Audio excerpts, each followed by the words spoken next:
ভাই আপনারই গরু ছিল আর কি, মানে আপনি সোহাগ ভাইয়ের বাবা এখানে কোরবানিটা দিছিলেন না? সাধারণ এখন নয়, এরা প্রতি ঈদে কোরবানি, রোজার ঈদ, কোরবানির ঈদের ভিতরে তারা এইরকমই আমাদের উপরে নির্যাতন চালায়।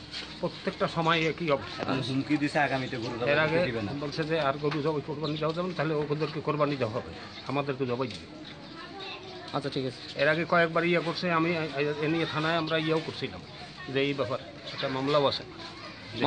হ্যাঁ, এরামরাও আমাকে হুমকি দিচ্ছে যে ওই দোকান থেকে আমাকে করছে, মেয়ে সহ ঘর বাড়ি জ্বালাই দিয়ে বসলো, এরকম হুমকি দিয়েছে। ছোটখানাদেরকে জিজ্ঞেস করলেও পাবেন যে এরা দেখছে কিনা ওই দিন।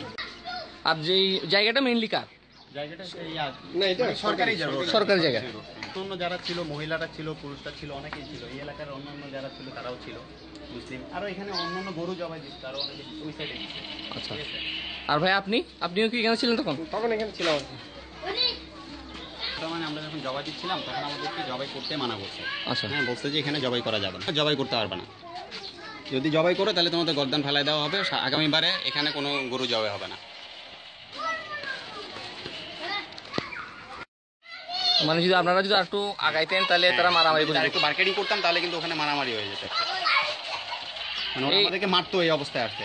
মেইন কাজটা করছে কারা, মানে যারা দিল বা এই যে আশিস আছে, তারপরে এই এখানে শান্তনু আছে, বেনু আছে, আচ্ছা, তারপরে আরো যে কানু ভাই আছে, ওনারা আসছে সবাই। মেইন ওই আশিস নামে যে আছে উনি মানে মেইন এখানে ইয়াটা করছে।